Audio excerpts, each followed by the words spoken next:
day is a very exciting day in the world of Hogwarts Legacy. We learned who our headmaster is going to be of the greatest wizarding school in the world. It's Phineas Black. You are here to focus on your academic futures. Yes, I'm sure a lot of you guys recognize that last name. Yes, there is a relation there. We're going to talk about it. This is a very, very interesting headmaster to have, and probably not in a good way. So I'm excited to talk about this. Now, today they announced the actor who's going to be playing him, and it is none other than Simon Pegg. So Simon Pegg is an English actor and comedian. He's been seen in Mission Impossible, Star Trek, Shaun of the Dead, Hot Fuzz, and more. And I'm just going to be honest with you guys, I am not a big movie buff. I like movies. I like casually watching movies. But I'm probably the least movie-inclined person you know. So, I mean, I've seen his face. I know he's good. I know I've enjoyed his stuff before, but I don't really know that much about him.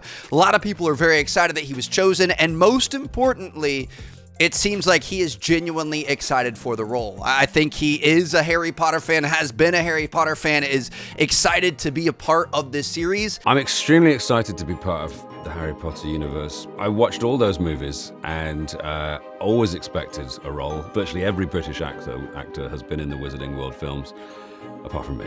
And so to get the role of, particularly a Black, one of the Black family, that's a cool thing, because Sirius was always my favorite character in the books. So it feels really good. It feels like something's finally been put right. And obviously, that makes a big difference when the actor is genuinely excited and passionate about the role. I feel like everyone involved with the making of this game has had so much passion. Every trailer we've seen, every showcase we've seen, every article I've read, it seems like everyone's so excited. I wonder almost daily why I accepted this appointment from the Ministry.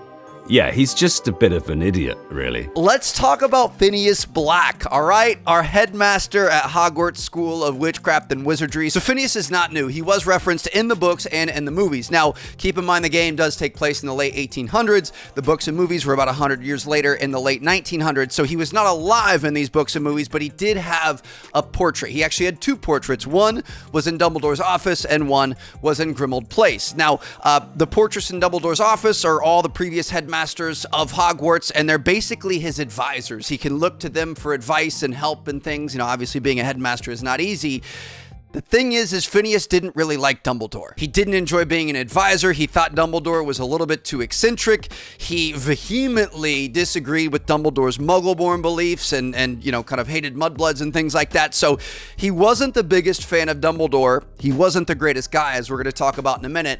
But he did actually end up helping quite a bit. So he did carry the message of Nagini's attack back to Grimmauld Place, to the Order. Like when Harry had the dream and then he went to McGonagall, McGonagall took him to Dumbledore's office, Dumbledore told the portrait went and told Sirius and the rest of the Order to go save Arthur. So he did play a role in saving Arthur. He also played a role in helping the trio, Harry, Ron, and Hermione. We're getting kind of nerdy here, so excuse me, but when they were out searching for the Horcruxes and things, at some point they went to Grimmauld Place, and I don't think this was in the movies, but it was in the books. Hermione ends up taking the second portrait from Grimmauld Place, and at this point they think that he's bad. They don't trust him, and she puts him in her bag, and she's trying to like make sure that he can't report back and communicate and like, you know, tell anything on their whereabouts or whatever. But since he's in the bag, he does get little hints and you know, little tidbits here and there, and he reports those back to Hogwarts. Now, at that point in time, who was the headmaster of Hogwarts? It was Snape.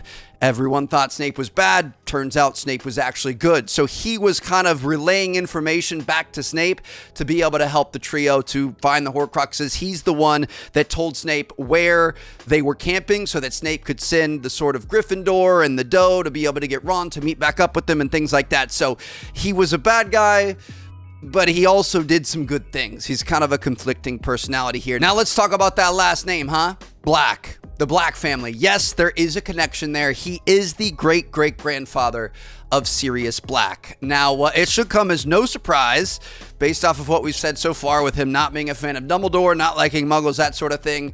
Sirius did not like him. Sirius, in fact, kind of hated him. There was a quote from the books where Sirius said that he was the least popular headmaster Hogwarts ever had. So we've got that to look forward to. Now, being the great-great-grandfather of Sirius also means he was the great-great-grandfather of Narcissa Malfoy and none other than Bellatrix Lestrange. And while Sirius is one that kind of grew out of his family tree and broadened his horizons and became a better person, he was strong, brave, courageous, fought the good fight. Most of the rest of the Blacks didn't. And you know, he's kind of cut from the same cloth. So very proud Slytherin, again, hated mudbloods, just all around not really a good person. He was from the bad side for sure. It's going to be interesting to see how this all plays out and you know, kind of how he's portrayed in game. Now let's get back to the game. Enough history. He was born in 1847, and by the late 1800s, the time when we're attending Hogwarts, he was the headmaster. Now, the thing is, he hated his job.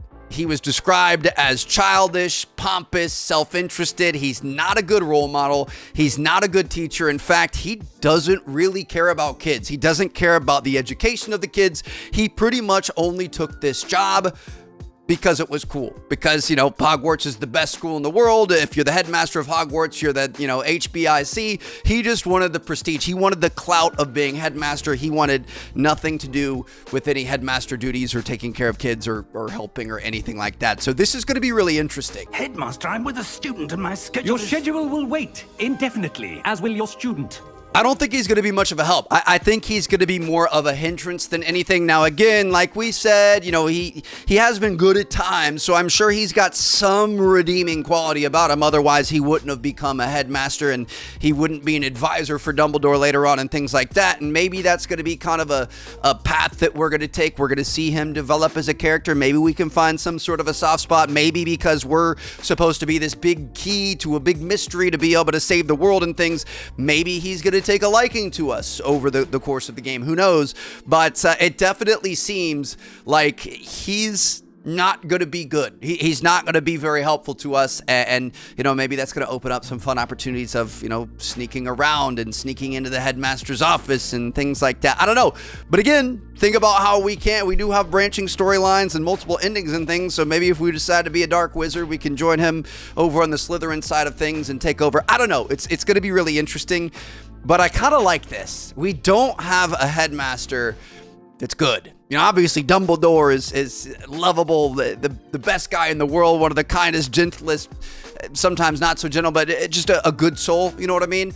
We don't have that here. We have got a really pompous dick as a headmaster, and I think that's going to be kind of fun. I'm really looking forward to that. I like that they're mixing it up. So, yeah, the least popular headmaster in Hogwarts history is our headmaster. Very excited for this. Let me know what you guys think down in the comments. Drop a like if you guys enjoyed. Subscribe for more Hogwarts Legacy content. A lot of exciting things coming soon. We're less than a month away. Going to keep covering everything as it comes out, and you guys don't want to miss a video. I'll see you guys later. Peace out.